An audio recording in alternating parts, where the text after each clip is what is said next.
Good evening. I am Gary Jordan with NASA Communications. This is Mission Control Houston, and thank you for joining us live for our coverage of Northrop Grumman's CRS-19 cargo resupply mission to the International Space Station, bringing 8,200 pounds of science and supplies to the orbiting laboratory to restock it for future science and operations.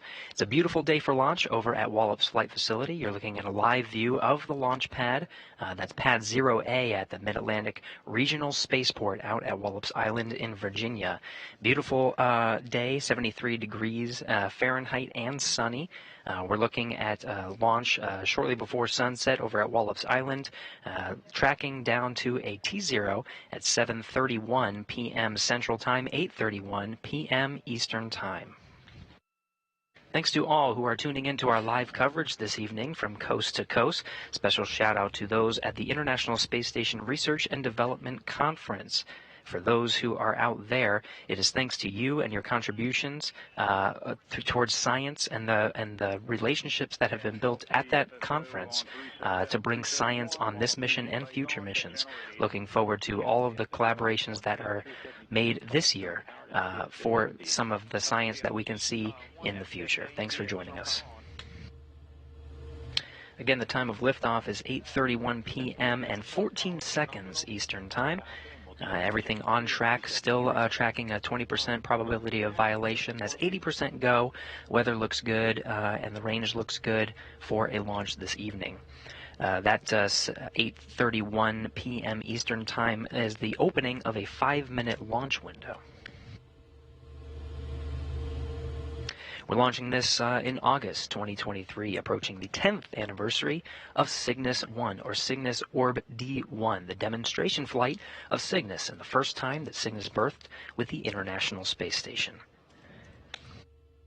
That spacecraft was named after NASA astronaut David Low, George David Low. This spacecraft, CRS-19, is named the SS Laurel Clark.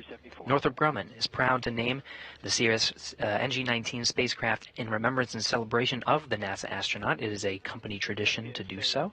Dr. Clark was an accomplished undersea medical officer and naval flight surgeon prior to her NASA career.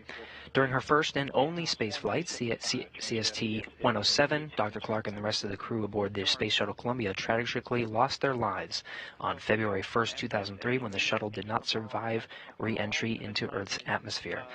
Dr. Laurel Clark is remembered by the teams that are supporting this mission from coast to coast. There are 3 operations centers that are watching over the mission today here in Mission Control Houston. The International Space Station Flight Control Room, the destination of the Cygnus, once it separates from the Antares vehicle off of Pad 0A and makes its journey into orbit. We're watching and following along every step of the way. And of course, at the bottom of the screen there, you can see the 2 control centers that are looking after the vehicle you see on the pad at the Wallops Range Control Center.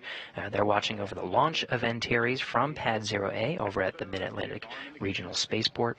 And then, of course, Northrop Grumman's Mission Operations Center in Dulles, Virginia, once Antares delivers Cygnus and the 8,200 pounds of cargo, including science and supplies, into orbit. It's a 9-minute ascent that Antares will take Cygnus into orbit. It'll be the folks you see there on the bottom left taking control of the vehicle through the flight to the International Space Station. And then enabling our ME1, ME2, TVC, and EHA buses. All agencies currently reporting green.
You're looking at the Antares rocket. On top of that is the Cygnus vehicle, CRS-19, delivering 8,200 pounds of cargo.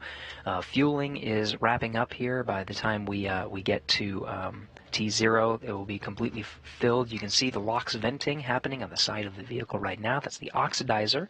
Antares uses RP1 kerosene propellant and the liquid oxygen oxidizer on the first stage. The second stage is a solid rocket motor.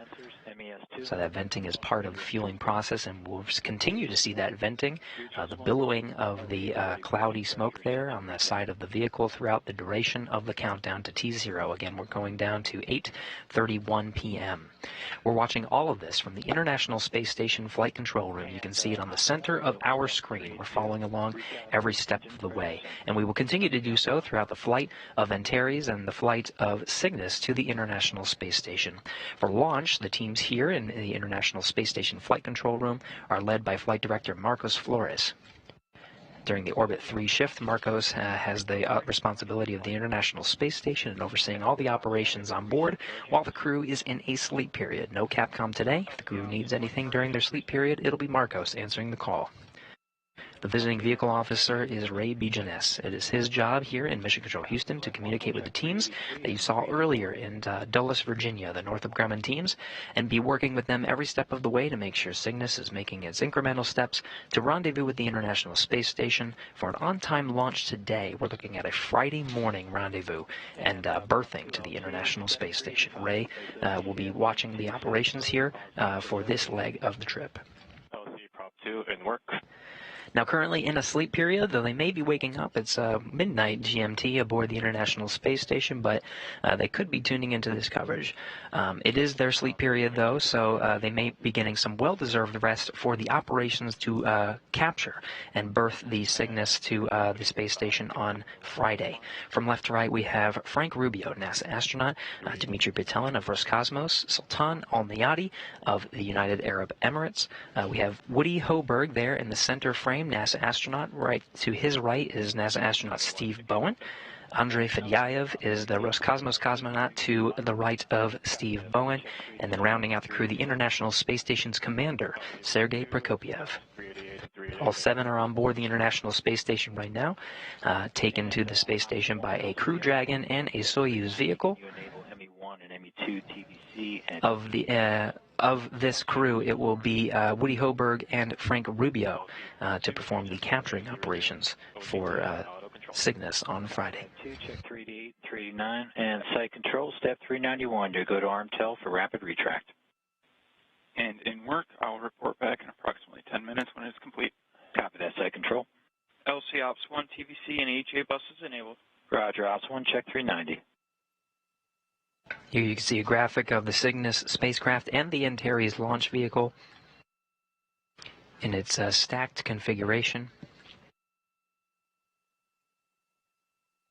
Again, Antares is a 2-stage rocket. It's got the liquid oxygen oxidizer and RP1 kerosene fueled on the first stage. Second stage is a solid rocket motor, and of course Cygnus will be following along. The deployment of those ultraflex solar arrays happens about 2.5 hours after its insertion into orbit. Those will collect the power it needs to fuel its service module for the remainder of its flight to the International Space Station. We need another minute or two. We need another minute or two. Okay, copy that. Stage 1. Cygnus has a late loading operations capability for the Antares 230 Plus. The top of the fairing has a pop-top fairing to allow late loading in this specialized facility here during the phase where the vehicle is horizontal. That pop-top fairing allows for any late loading capabilities. We did get word that the part of the late load was some frozen treats. That we tried to poke at what kind of frozen treats, whether it was ice cream or popsicles for the crew. It is a secret for the crew, so that was part of the late loading operations. Ops 2 set stage 1 controller EPV VREFs. LC Ops 2, stage 1 controller EPV VREFs has been set. Copy that. And system, you go for step 399, coordinate final adjustment to payload ECS temp send point, report back